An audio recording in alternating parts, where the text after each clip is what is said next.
خدا کا شکر ہے کہ اس نے ہمارے نصیب میں بطور رزق عزاداری ابا عبداللہ الحسین علیہ السلام کو رکھا ہے۔ سبحان اللہ۔ رزق فقط کھانے پینے کا نام نہیں ہے، ہر وہ شے رزق ہے کہ جو کمال کا ذریعہ بن جائے۔ سبحان اللہ۔ پھر سے اسے غور فرمائیے گا، ہر وہ شے رزق ہے کہ جو آپ کے کمال مادی و معنوی کا ذریعہ بن جائے۔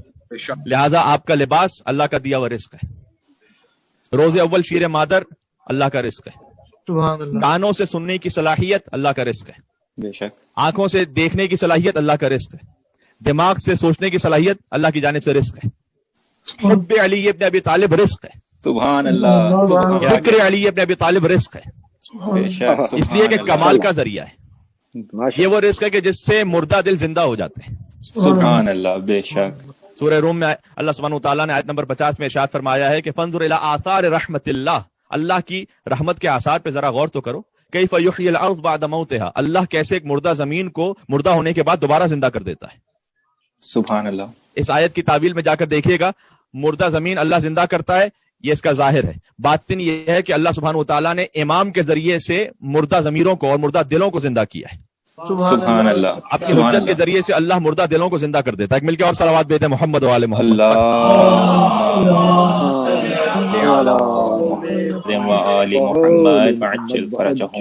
دیکھو کہ اللہ کیسے مردہ زمین کو زندہ کرتا ہے۔ دیکھیے خود ایتھسٹ کو یہ آیت بہت عمدہ جواب ہے۔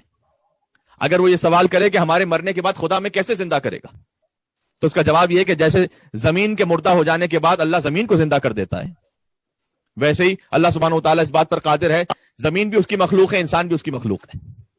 جیسے وہ زمین کو زندہ کر دیتا ہے، وہ انسان کو بھی زندہ کر سکتا ہے۔ بنی اسرائیل کا واقعہ بڑا معروف ہے۔ حضرت موسیٰ علیہ السلام کے پاس آئے، ایک جوان مر گیا تھا، قاتل کا پتہ نہیں تھا، کہ یا رسول اللہ، یا نبی اللہ، قاتل کیسے پتہ چلے گا؟ کہ گائے کو ذبح کرو، سورہ بقرہ میں پورا واقعہ اسی پر سورہ بقرہ کا نام ہے۔ گائے کو ذبح کرو، اور جب گائے ذبح ہو جائے گی تو ظاہر ہے وہ مردہ ہو جائے گی، اس کا گوشت لو۔ اس واقعے کی تفصیل میں مجھے نہیں جانا، شاید آئندہ کسی مجلس میں کسی حوالے سے اس کی تفصیل بھی تھوڑی سی عرض کر دوں، کہ اس کا گوشت لو، اس مردے پہ لگاؤ۔ یہ اللہ کی قدرت آپ ملاحظہ فرما رہے ہیں، یعنی دو مردے ملیں گے تو ایک زندہ وجود میں آ جائے گا۔ سبحان اللہ، سبحان اللہ۔ گائے بھی مردہ، وہ انسان بھی مردہ، دو مردے ملیں گے اللہ زندہ کر دے گا۔ سبحان اللہ، سبحان اللہ۔ اس لیے سورہ فاطر میں اللہ سبحانہ وتعالیٰ نے آیت نمبر 9 میں ارشاد فرمایا ہے کہ جب اللہ زمین کو مردہ ہونے کے بعد زندہ کرتا ہے، کذالک النشور، ہم تمہیں اسی طریقے سے قبروں سے اٹھائیں گے۔ واہ واہ یہ واہ، مثال تمہارے سامنے ہے۔ سورہ یاسین میں فرمایا آیت نمبر 80 میں، الذی جعل لکم من الشجر الاخضر نارا فاذا انتم منہ توقدون، کہ وہ سبز درخت، اللہ اسی سبز درخت سے آگ کو خلق کرتا ہے، فاذا انتم منہ توقدون، تاکہ تم اس آگ کو روشن کر سکو۔ دیکھیں سبز درخت وجود میں آتا ہے پانی کی وجہ سے، صحیح، وہ سبز درخت کے جو پانی کی وجہ سے وجود میں آیا ہے، اللہ اسے آگ کو نکال لیتا ہے۔ سبحان اللہ، خدا کی قدرتوں پہ تو ذرا غور کیجیے، خدا کی آیات پہ ذرا غور کیجیے، یہ سب رزق ہے۔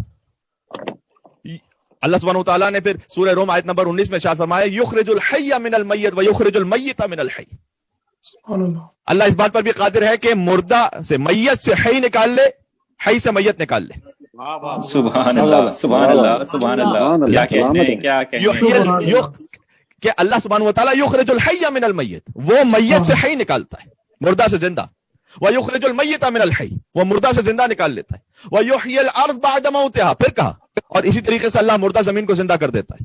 تو اگر کسی کو یہ شک آ رہا ہے، کل ہماری بات اس پر ہوئی تھی کہ لائف آفٹر ڈیتھ، اگر کسی کا اس لائف آفٹر ڈیتھ پر تصور ہے تو اس کی زندگی کی پلاننگ بالکل مختلف ہوگی۔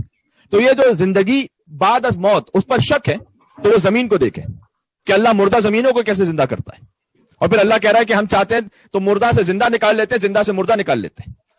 وَكَذَلِكَ تُخْرَجُونَ، اللہ کہتا ہے ہم اسی طریقے سے تمہیں اپنی قبروں سے نکالیں گے۔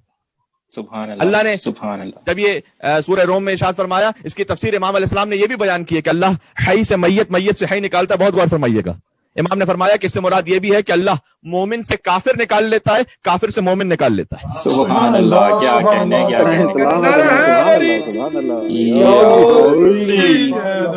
مومن سے وہ کافر نکال لیتا ہے، کافر سے مومن نکال لیتا ہے۔ کیا کہنے، سبحان اللہ، سبحان اللہ۔ نوح علیہ السلام کی مثال سامنے ہے نا، اولو العزم نبی، کیا کہنے، سبحان اللہ۔ نوح اولو العزم نبی، بیٹا کیا ہو گیا؟ کافر۔ دوسری مثال بھی دے دیتا ہوں، محمد ابن ابی بکر، سبحان اللہ، مل کے صلوات اور بیتے محمد وعلى محمد۔ اللهم صل على محمد وآل محمد وعجل فرجهم. کیا کہنے قبلہ سبحان اللہ. دونوں تاریخ سے مثالیں موجود ہیں نا. اس لیے تو ہم نے کہا کہ ہمارا رشتہ داریوں کی حیثیت نہیں ہے، حیثیت اس بات کی ہے کہ علی سے وفا کس نے کی ہے. کیا سبحان اللہ کیا کہنے کیا کہنے. بھائی میں نے تو ابھی مثال دے دی، اپنے اپنے نصیب کی بات ہے کہ کون کس کے لیے کیا مثال لے لیتا ہے. سبحان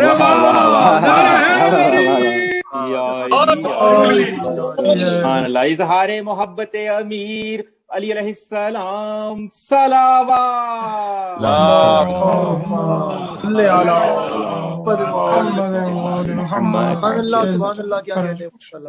تو سمجھ میں آ رہا نا، نور کا اتباع، نور کے اتباع میں رشتہ داریاں نہیں دیکھی جاتی. اس لیے رشتہ داری کی کوئی حیثیت نہیں. جو علی سے وفادار ہے وہ اپنا ہے. چاہے دنیا کے کسی کونے میں کسی حصے میں رہتا ہو، کسی قبیلے سے تعلق ہو، کسی رنگ کا ہو، کسی نسل کا ہو، سبحان اللہ. جو علی سے وفادار ہے وہ اپنا ہے. بے شک کہ حسین کی مجلس نے ہمیں درس دیا ہے، بے شک کربلا نے ہمیں درس دیا ہے. بڑے بڑے خاندان والے بڑے بڑے نام وہ یزید کے لشکر میں تھے، اور ایک جون غلام حبشی، اس کا ذکر آج تک حسین کے ساتھ ہو رہا ہے.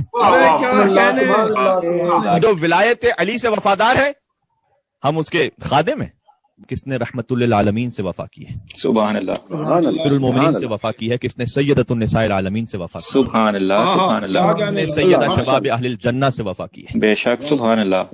ہمارے رشتہ داریاں اہم نہیں ہیں. اگر رسول کا سگا چچا بھی ہے تو تبت یدا ابی لہب وتب. سبحان اللہ. رشتہ داریاں اہم نہیں ہیں. اگر ابو سفیان کی بیٹی بھی ہے لیکن اس نے اگر رسول سے وفا کی ہے تو ہمارے لیے محترم ہے.